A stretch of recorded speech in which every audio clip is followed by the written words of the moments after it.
Olá, hoje iremos falar sobre a psicologia no Maranhão. Nós vamos começar com uma pequena introdução sobre a história do Maranhão.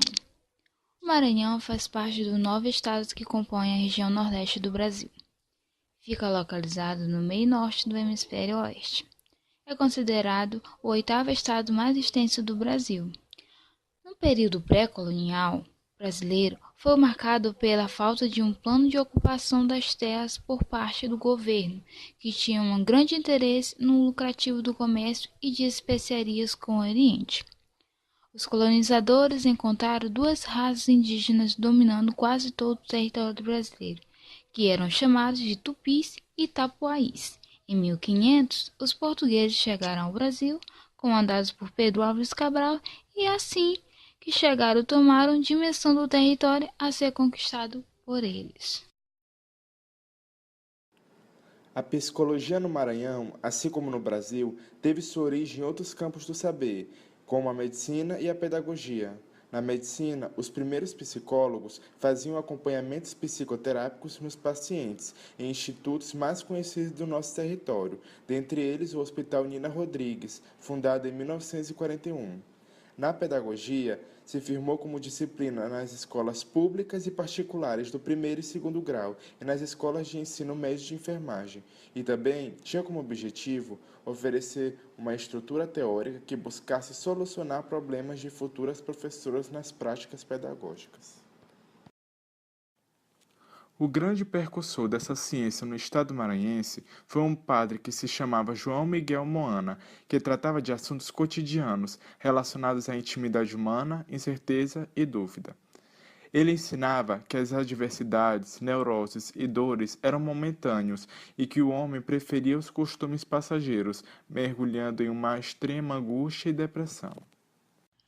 Na década de 70, houveram grandes acontecimentos importantes para o surgimento da psicologia no Maranhão, como a elaboração do primeiro projeto de criação de um curso de psicologia na Universidade Federal do Maranhão, e também pelos acontecimentos desastrosos em nosso país, entre eles o regime militar.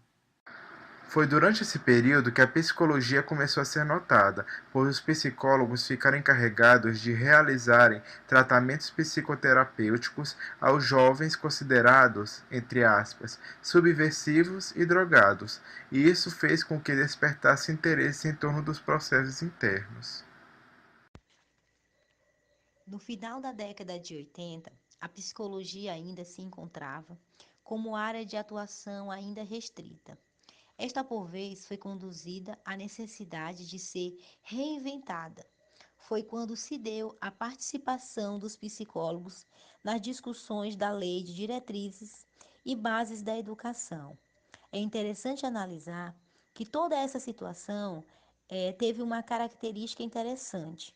Momento este que se foram aplicados incontáveis termos para se referir à psicologia e o trabalho do psicólogo, não somente na quantidade, como também na diversificação, principalmente ao que estava relacionado ao ajustamento ou adequação a algumas concepções sociais e históricas.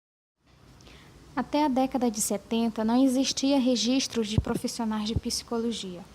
Em busca dessa formação, as pessoas deveriam se deslocar para outros estados, como Pernambuco, Paraíba, Brasília. O que já era difícil para as mulheres da época então era muito mais. Tratou-se de uma opção moderna, até dadas mais tradicionais que eram seguidas, como o serviço social, por exemplo. Os principais campos de atuação era basicamente a psicologia clínica e a psicologia organizacional. O Detran empregou muitos dos recém-formados nessa época devido à necessidade de aplicação de exames psicotécnicos.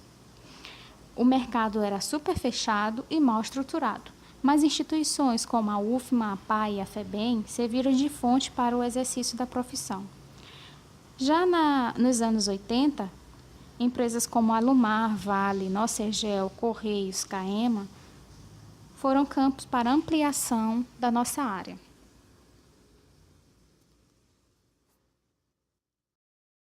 Free created using Powtoon.